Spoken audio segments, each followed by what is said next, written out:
Bonjour à toutes et à tous, ce tutoriel va décupler votre pouvoir de création dans Excel puisqu'aujourd'hui on apprend à créer des nouvelles fonctions. Voyons voir, moi, waouh, ça marche. Bon, évidemment, nous allons faire des choses beaucoup plus utiles, c'est parti. Pour commencer, ouvrons l'éditeur de VBA avec Alt F11 ou Alt FN F11 sur mon ordinateur. Cliquez maintenant sur votre classeur si jamais il y en a plusieurs d'ouverts, et maintenant faites Insertion, Module, et nous sommes prêts. Si vous n'y parvenez pas, enregistrez une macro vide en allant dans Affichage et tout au bout, enregistrez une macro. Faites OK et arrêtez l'enregistrement dans Affichage, arrêtez l'enregistrement. Maintenant, affichez les macros, choisissez votre macro et faites Modifier. Vous vous apercevrez que Excel a créé le module, vous pouvez supprimer tout ce qui a été écrit et nous sommes prêts. Je vous propose de faire une fonction très simple qui va calculer la TVA d'un prix. Une fonction commence toujours par function, attention il s'agit bien d'un U pour function, et ensuite vous mettez le titre, ici par exemple ce sera TVA.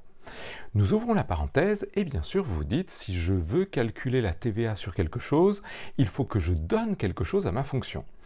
Nous pouvons donner n'importe quel nom à ce qu'on va mettre ici. Je vous avoue, je vais mettre acheté pour hors taxe de manière à comprendre ce que je fais. Fermons la parenthèse, appuyons sur Entrée et vous voyez que Excel met End Function qui est la fin de notre travail. Je vais me décaler avec la touche Tab qui est juste à côté du A de manière à pouvoir avoir un code plus lisible, mais ce n'est pas obligatoire. Maintenant, je vais dire quel résultat doit donner la fonction TVA.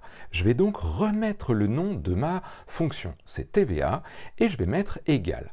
Comment est-ce qu'on calcule le prix, le montant de la TVA à partir du hors-taxe? On prend le hors-taxe et on le multiplie, c'est le symbole étoile qui fait la multiplication dans Excel, et ici je n'ai pas le droit de mettre des pourcentages. Si je veux dire multiplier par 20%, je vais mettre 0,2. Attention, nous sommes dans l'univers anglo-saxon, il s'agit bien d'un point. Réorganisons les fenêtres pour voir et le VBA et le Excel qui est derrière. Maintenant, si je tape par exemple 500 dans une cellule, que je me mets à côté, attention, nous n'allons pas jouer la macro, il ne s'agit pas d'une macro, nous ce que nous voulons, c'est juste cliquer dans une cellule et faire égal, et vérifier, est-ce qu'il y aurait par hasard une nouvelle formule qui s'appellerait TVA? Eh bien oui. Je fais Tab de manière à ce que ça écrive TVA et que ça ouvre la parenthèse. Maintenant, qu'est-ce que je fais? Eh bien, il faut que je choisisse un nombre. Ici, je vais mettre mon 500 et je vais appuyer sur Entrée. Et bien sûr, la TVA de 500, ça donne 100. Félicitations pour votre première fonction personnalisée. Créons-en vite une deuxième qui va nous calculer le TTC à partir d'un nombre. Comme précédemment, si je veux une fonction, j'écris function et je lui donne un nom. Ici, c'est TTC. À nouveau, il faut calculer le TTC à partir d'un nombre hors taxe. Eh bien écoutez, je vais l'appeler acheté comme tout à l'heure, comme ça on s'y retrouve. J'appuie sur Entrée, je fais Tab pour me décaler. Ma formule TTC va donc avoir pour résultat, et ici, comment calculer le TTC? Eh bien, ce que je pourrais faire, c'est prendre le prix hors taxe et lui ajouter le montant de la TVA. Ici, on pourrait le multiplier par quelque chose comme 1.2, mais je voudrais vous montrer que puisqu'on a une formule qui s'appelle TVA, on peut la réutiliser. Je peux dire que c'est le hors-taxe plus la TVA du hors-taxe. Et bien sûr, testons notre formule.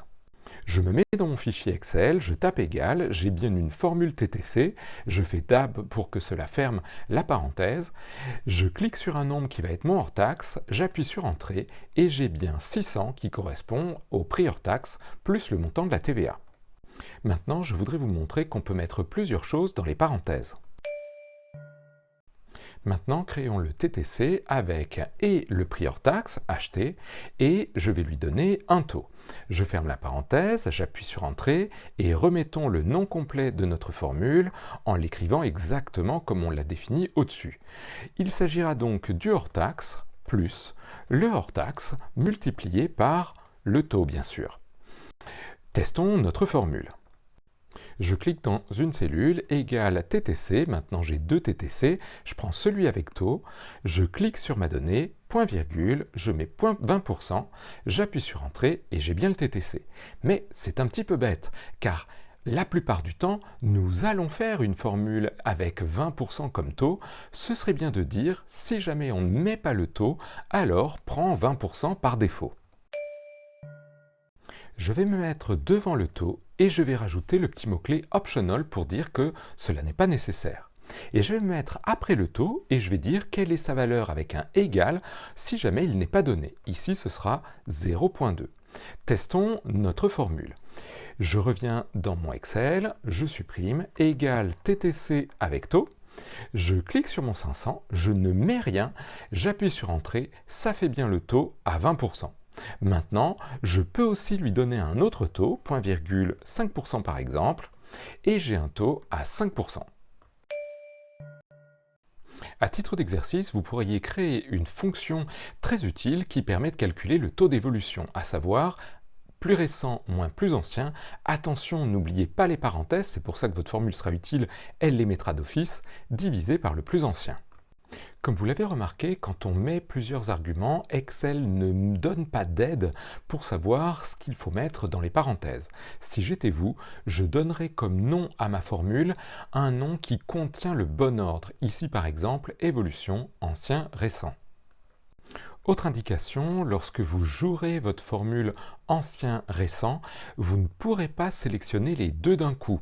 Il faudra bien prendre le premier, point virgule, le deuxième.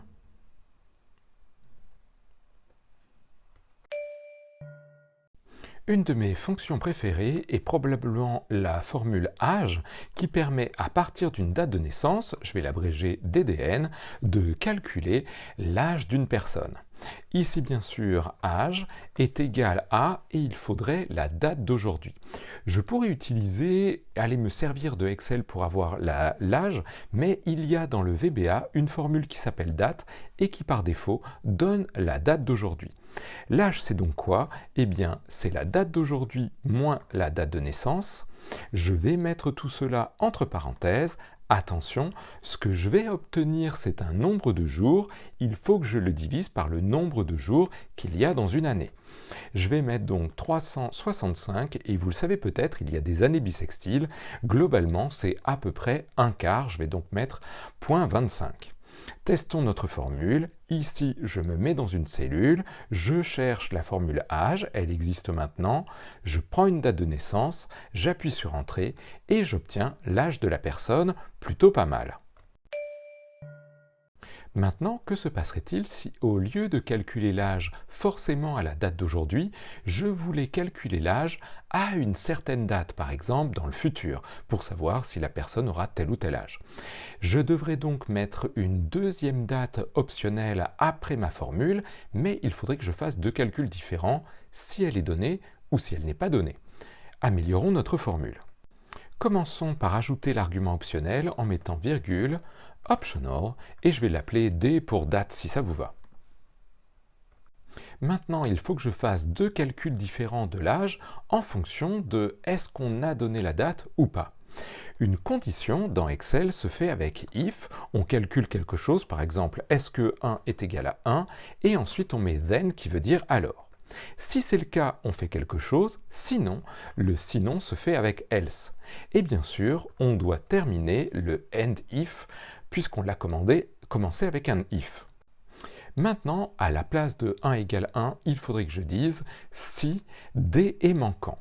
Il existe une formule dans Excel qui s'appelle is missing, qui veut dire est manquant.